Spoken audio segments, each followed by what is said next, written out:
This is the more traditional seated shoulder press, performed in kind of the wide planes or the wide position.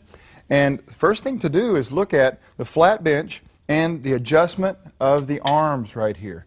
I'm going to suggest either a position number 7 or a position number 8.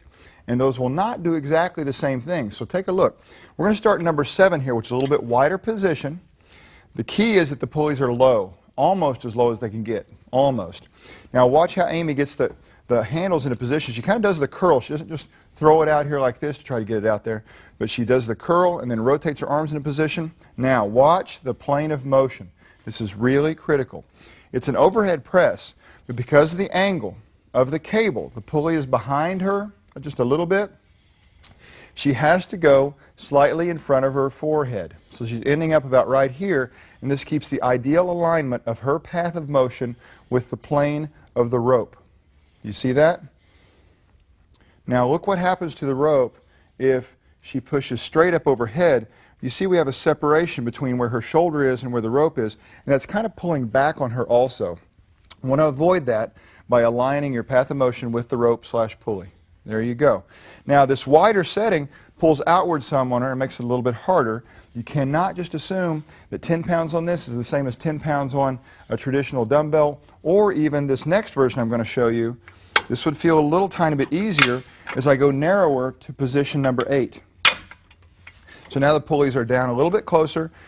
She still has this angle of the rope, so she's pushing up and away, and a slightly forward angle to the overhead press.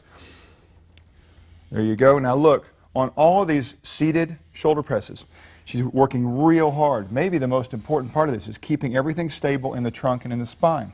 So she's got her abs tight, she's got her entire trunk muscles tight, she's got her chest raised, her rib cage up.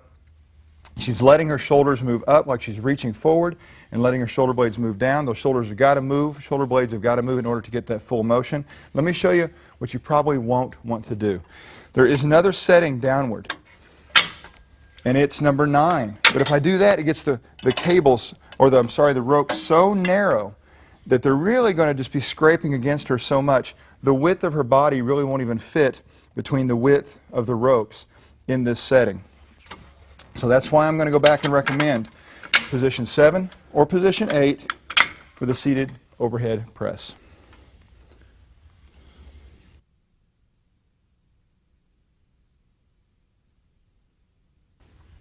Now here's a great variation on an overhead press or a seated shoulder press, but because of the adjustable arms and having so many angles available to us by which we can move the pulleys and the ropes, this is a little bit different than the regular seated overhead press because we brought the adjustable arms out to position number 6.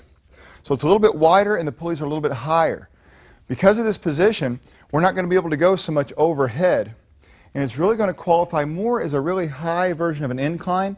Now you know traditionally for incline presses we think chest exercises, that kind of thing. Well, they always involve the anterior deltoids and the shoulder muscles as well. This is an incline that's so high it probably doesn't even hit most people's range for what they consider to be a chest exercise. So that's why we put it under these shoulder exercises, because it's a really high incline that still works so much shoulder, very, very, very tiny bit of upper pecs. So we're going to put this as a shoulder exercise. Notice we've still got the major trunk stabilization. In fact, that even becomes harder as we start to push more forward.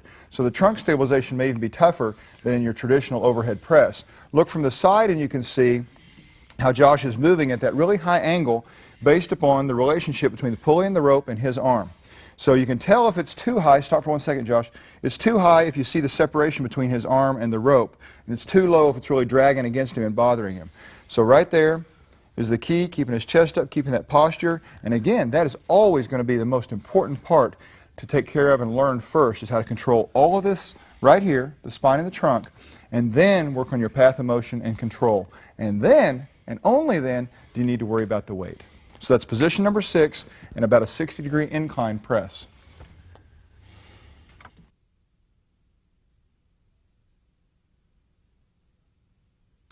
This is a great option for a shoulder press. It's the front shoulder press. So we're changing the plane of motion from what would be considered maybe a wide version more to this plane in here. But look at the considerations. We've got the adjustable arms on position number 8 right now. Position number 9 would bring him all the way to the center, and that's not going to be wide enough to get around Josh's body. So the lowest version is number 8. He's got the traditional grip with the cables on the outside, but his arms are in closer. Now look, he's pushing up, but he's not exactly going straight overhead. He's still pushing slightly forward, so it's a very slight angle forward. But the key here is, as his whole arm and path of motion moves to the front, he's going to have to work real hard on stabilizing in here because he's going to want to fall backwards in a sense. So he's got to work real tough on the stabilization. Now, we do have another version of this. We could go slightly wider, but it's going to ever so slightly change the path of motion also. So because the ropes and the pulleys are a little bit wider here, he can move his arms out a little bit, but watch how he's moving still at an angle. So it's like a V press almost, where his arms aren't all the way out to the side like before in a traditional shoulder press. They're a little bit halfway in between, not to the front, kind of halfway in between here. But because of the angle of the rope, he's got to angle to the center in order to complete this press. So pay real close attention because those are very specific directions, and every time you change this adjustable arm and therefore change the pulley and the rope, you've got to look at the different paths of motion and how it's going to influence even the amount of resistance you use.